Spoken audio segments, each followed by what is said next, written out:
wealth surges, currency crises, and monopolies on life's essentials.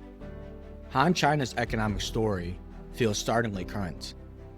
The early Western Han laissez-faire push unleashed private enterprise and wealth inequality. Then Emperor Wu changed course as he swung the state to more central control through salt, iron, and liquor monopolies. And then he centralized the minting of coinage. Furthermore, price smoothing techniques were implemented through their ever-normal granaries, which propped up prices to help out the farmers when prices were low, and then they reduced prices when they were expensive and released grain reserves to prevent famine. The gains were real: stronger coffers, military capacity, and national security.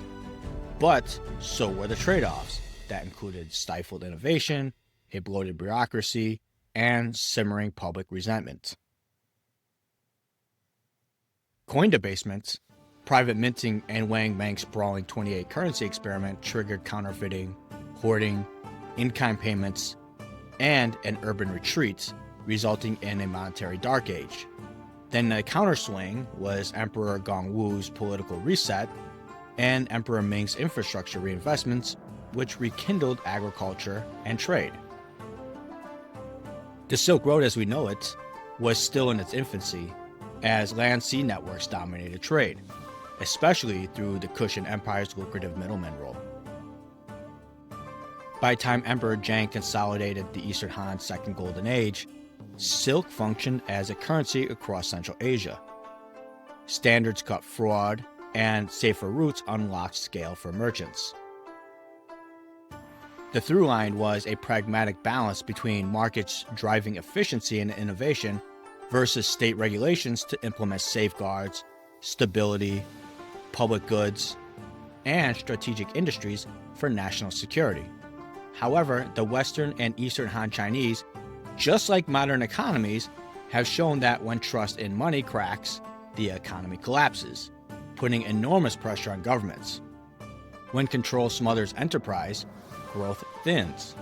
Much of what happened in the ancient Chan economies have shown a resemblance to modern antitrust concerns, central banking, and industrial policy, showing why the pendulum keeps swinging, and why smart policy accepts the need to adjust.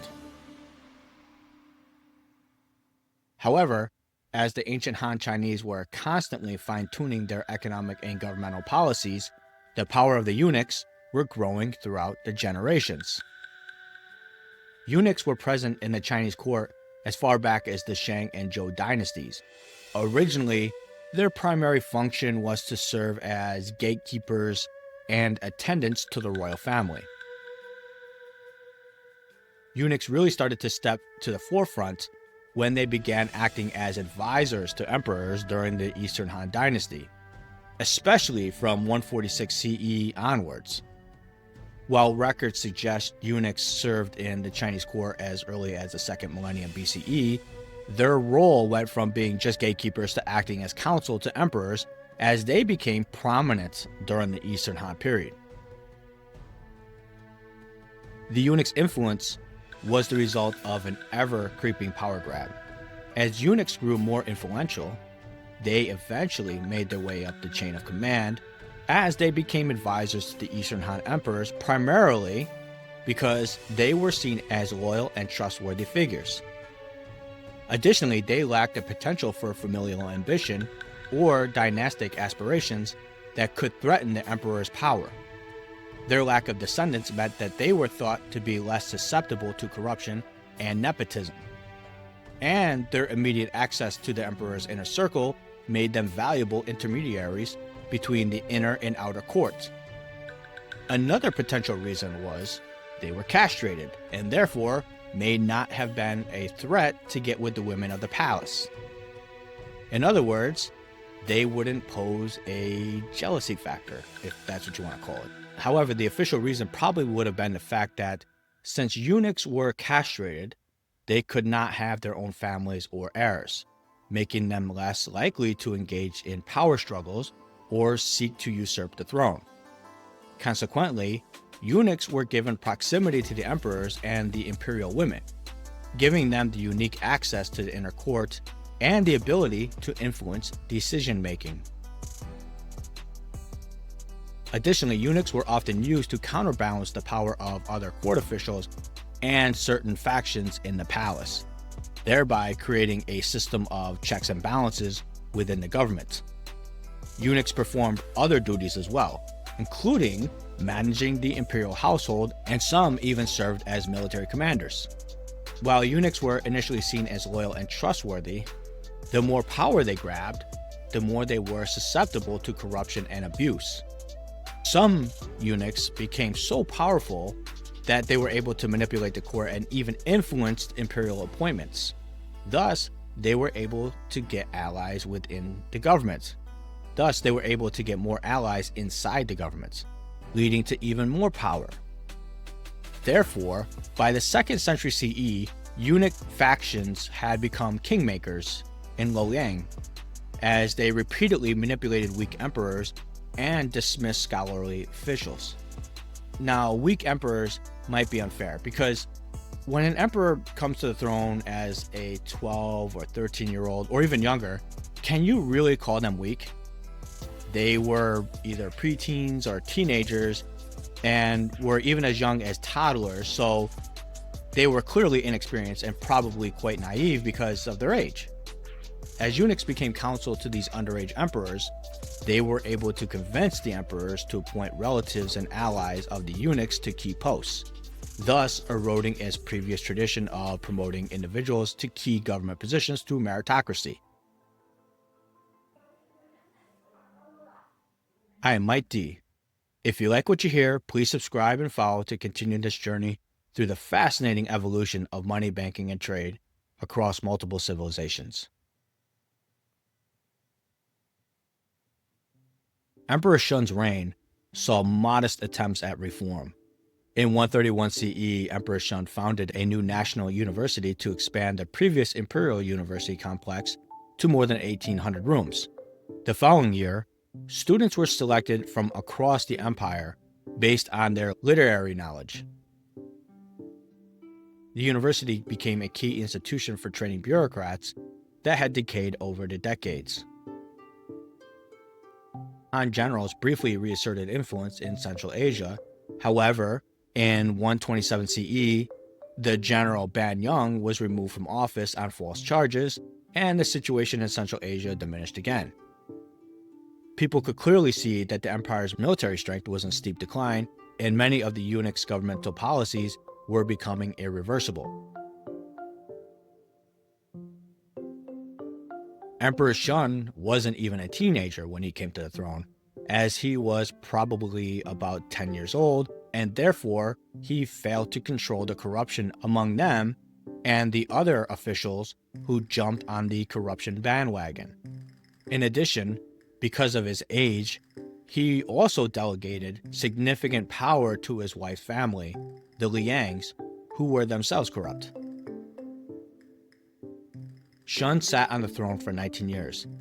His lack of leadership meant that the Eastern Han Dynasty continued its relentless decline. Additionally, the rise of eunuch and consort families' power was at the expense of the central authority, and it was a defining feature of the later Eastern Han Dynasty after Shun's death in 144 CE, which triggered another crisis because his infant son ruled for barely a year before he died. Empress Dowager Liang seized control, and she selected another underage heir, a great-grandson of Emperor Jiang.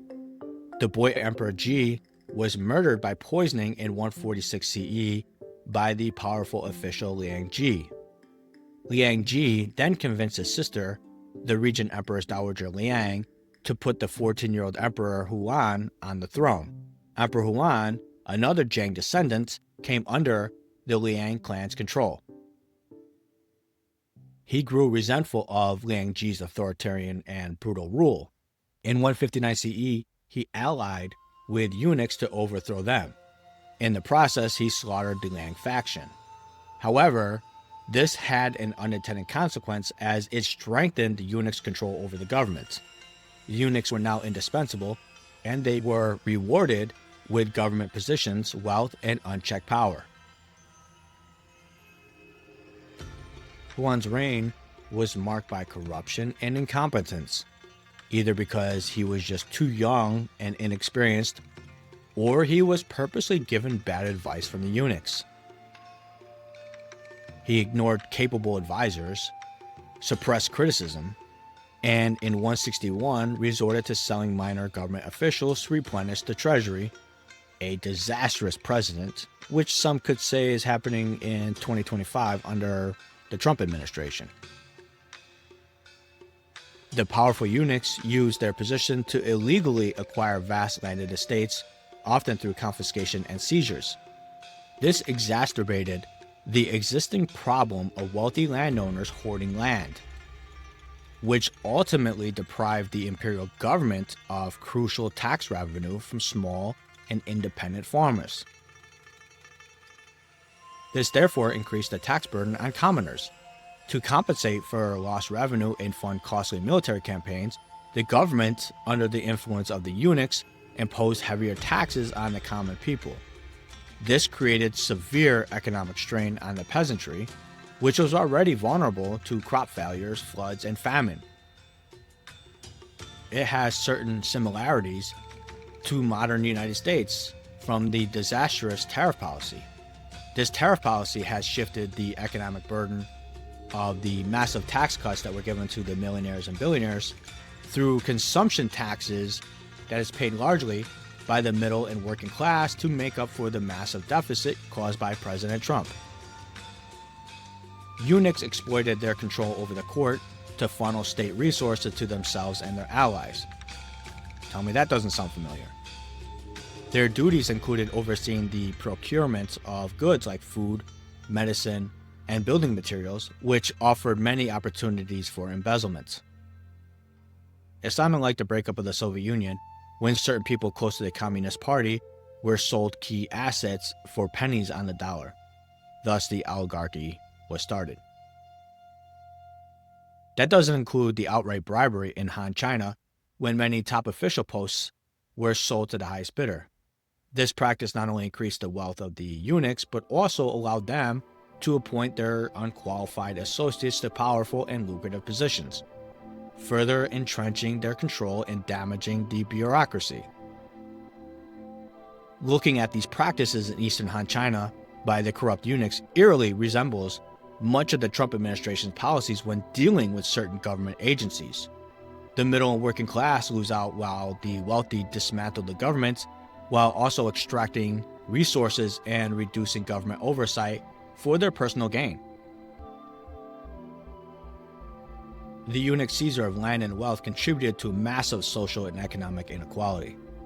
Large landowners, including the families and associates of powerful eunuchs, grew wealthier, while the tax-paying peasantry was squeezed dry. Does this sound familiar? Eventually, the populace is going to push back. In 166 CE, university students staged protests, demanding Emperor Huan purge corrupt officials. Rather than heed their calls, the emperor ordered the arrest of all the demonstrators. Historically, Emperor Huan has been regarded as a ruler of moderate intelligence but poor statecraft, and his reign significantly accelerated the decline of the Eastern Han dynasty. Emperor Huan died in January 168 CE without a son to succeed him. Emperor Do was jealous of how he favored consort Tian, so she had her immediately put to death after the emperor died. She conducted a survey among the members of the imperial clan and decided on the 11-year-old Liu Huang, who then ascended to the throne as Emperor Ling.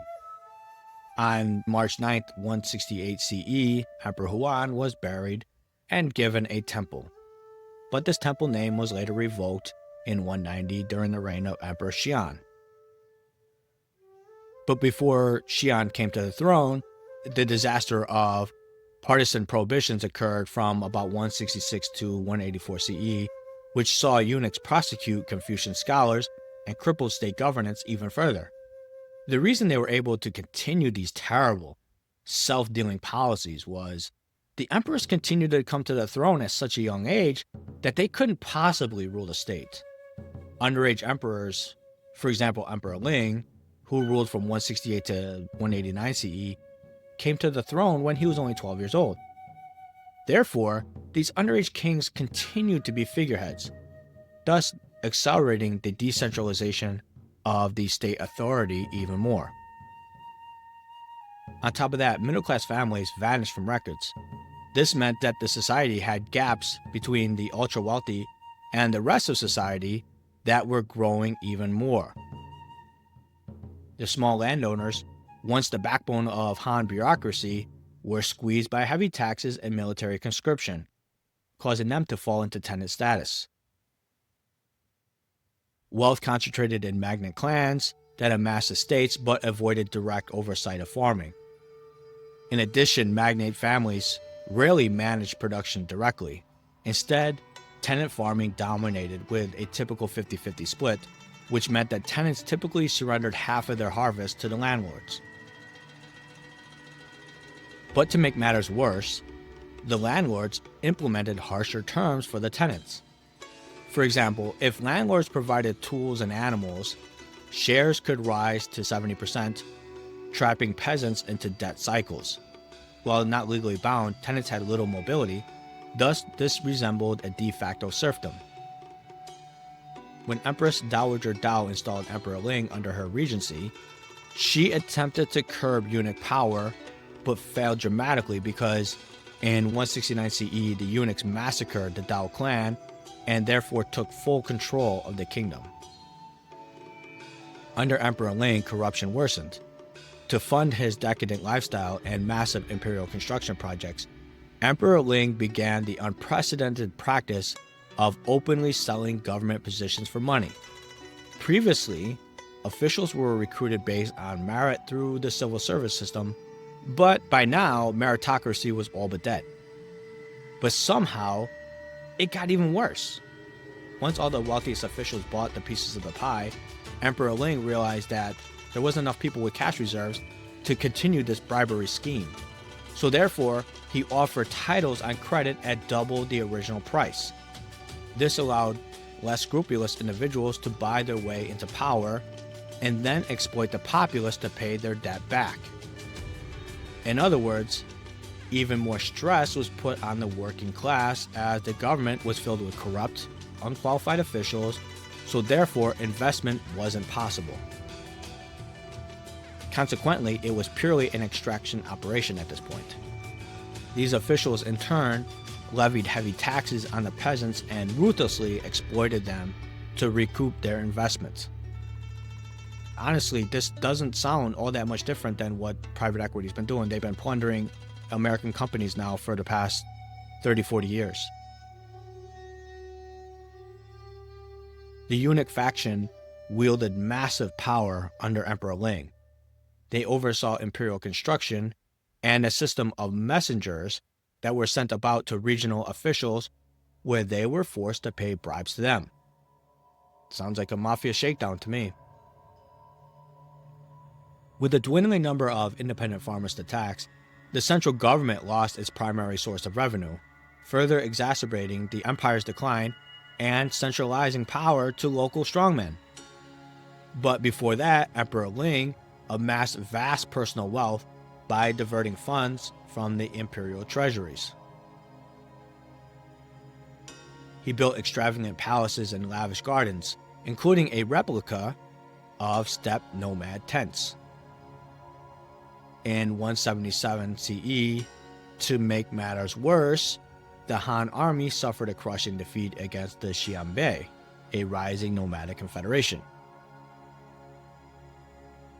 So while the emperor and his cronies were getting exceedingly wealthy, the average family's income was primarily based on agriculture.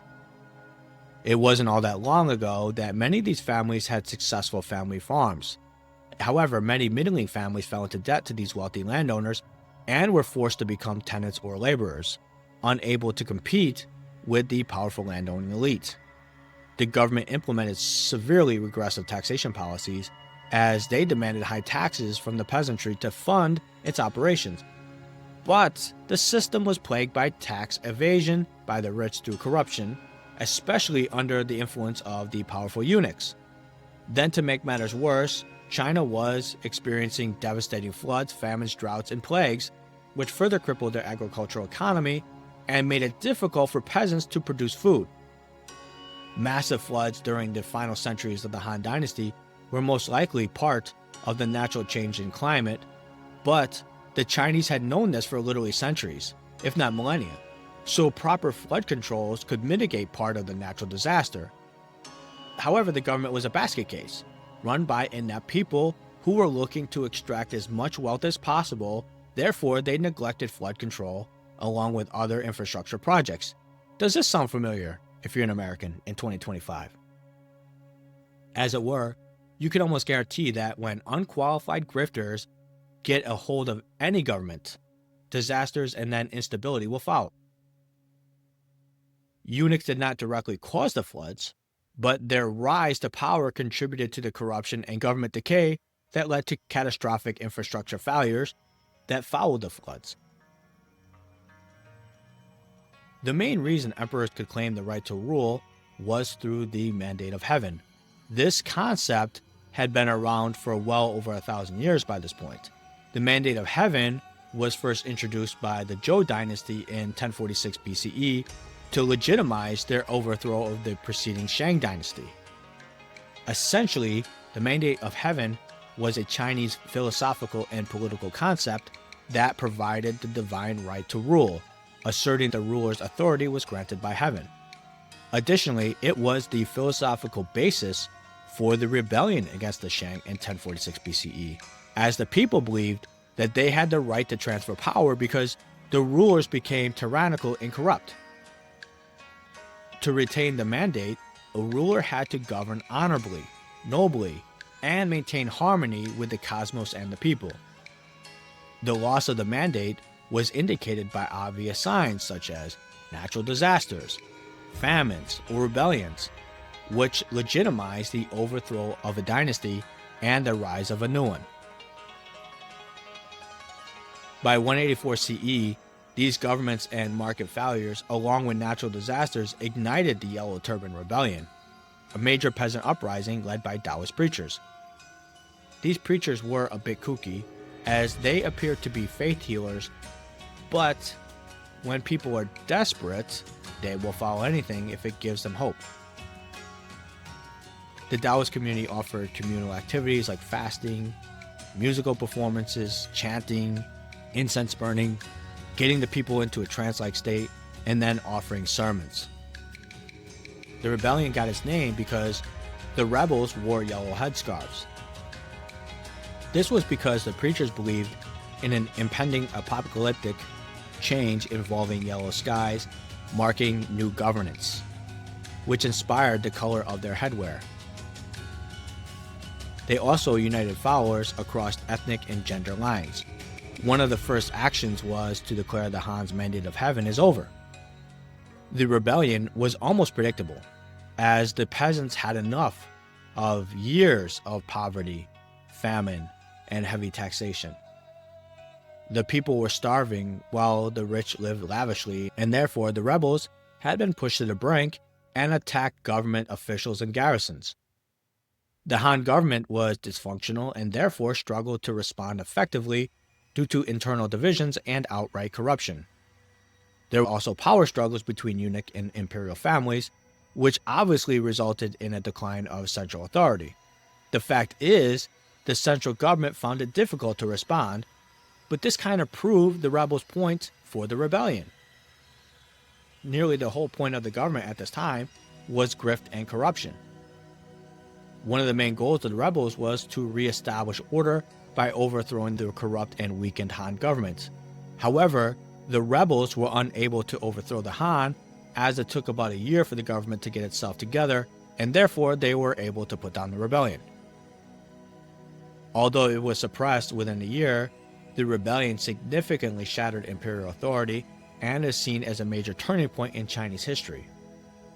It also fostered the rise of powerful regional warlords who had initially helped suppress the uprising, further contributing to the fragmentation of China. The Yellow Turban Rebellion would have ultimately contributed to the rise of the Three Kingdom period. Consequently, the poor tenants and landless laborers revolted against eunuchs and the landlords. As such, the late Han's eunuch magnate feud and rural inequality became a cautionary tale for later dynasties, which shaped the Tang Song efforts to curb elite power. After the rebellion, the last emperor Xian, who ruled from 189 to 220 CE, faced immediate eunuch betrayal, but in 189 CE, a general slaughtered the eunuch faction in a bloody purge. However, the power base had fragmented and splintered. As a result, military leaders and aristocratic governors controlled their own region, effectively becoming independent warlords. General Dong Zhao seized control of the young emperor and moved the capital from Luoyang to Chang'an. After Dong Zhao's assassination, Emperor Xian was held hostage by other generals. Then in 196 CE, a relatively minor warlord named Cao Cao made a bold political move by inviting the emperor and his court to reside under his protection. The fact that the emperor needed protection should give you an idea as to the waning power of the Han emperor. At the time, this probably seemed surprising to people in China because Cao Cao was not yet a major figure, but the maneuver significantly elevated his status. From that point forward, he steadily gained prestige and power, eventually becoming one of the most influential warlords in China. His rise exemplifies how military leaders used their control of the imperial court to legitimize their authority. By the end of the 2nd century, China had fragmented into numerous competing warlord states, plunging the country into full-scale civil war. Among the key contenders were Li Shu in the southwest, a self-proclaimed distant relative of the Han royal family, and Sun Quan in the southeast. This set the stage for a three-way power struggle for the throne. Cao Cao died in 220 CE, but his determined son Cao Pai inherited his position. The thing is, the Han emperor was still technically in charge of China. 220 CE, the year Cao Pai took over his father's position, he pressured Emperor Xian to abdicate the throne in his favor. With that act, the Han dynasty came to an end after more than 4 centuries of rule. Emperor Xian was not executed. Instead, he was granted a noble title and lived in relative comfort as a duke on an estate provided by Cao Pai. Li Shubei took the title of emperor in 221 CE. Sun Quan followed that by taking the title of emperor in 229 CE. Thus, China was divided into 3 states: the Wei, the Shu, and the Wu, and the period of the Three Kingdoms began. The economy during the next 50 years in the early part of China's Three Kingdom period was in shambles due to the severe disruption caused by the collapse of the Han. The end result was a period of extreme scarcity and a shift in economic power away from the devastated northern plains towards the more stable southern regions, as the population in the northern tiers was devastated and those who survived were often displaced due to crippled agricultural production, especially in the north. A unified national economy gave way to 3 separate state-controlled economies, all heavily focused on agrarian recovery to support constant warfare to feed their population and armies. Northern China saw a significant decrease in population due to warfare and migration. Many people fled south to the Yangtze River basin, which contributed to the South's economic and demographic growth under the state of Wu. The late Han's decline was the result of a cycle of weak emperors who were all well underage and sometimes not even a year old when they came to the throne, and as a result, the regents and the eunuchs effectively took control of the empire. Each faction undermined the state through various self-dealing and grift. Then, when the inevitable natural disasters occurred or poor harvests, the peasant population, which grew steadily, due to the increasing wealth inequalities from the extreme wealth concentration due to unsavory tactics, the foreseeable revolt happened. These revolts weakened the empire, then warlordism finished it. This pattern became a cautionary tale for later dynasties about the dangers of court corruption and military decentralization. The Han dynasty had drastically changed from the early Western Han, which was from the 2nd to the 1st century BCE, saw the creation of the small landholder farmers that were taxed directly. At the same time, eunuchs were present, but they were marginalized and may have served as useful counsel to the emperors. The Western Han could have been viewed as an empire that valued meritocracy, as middle-class families found positions in the bureaucracy if they were capable. In contrast to the late Eastern Han, which was the 2nd century CE, tenant sharecropping dominated agricultural production as wealth concentrated into the hands of fewer and fewer people, who were often associated with the court or the eunuchs. The eunuchs had gained control of the royal courts as they influenced the child emperors, and elite magnates pushed out the middle class to monopolize power in the bureaucracy. The collapse of the Han dynasty was not sudden. It was the result of decades of political fragmentation and internal decline.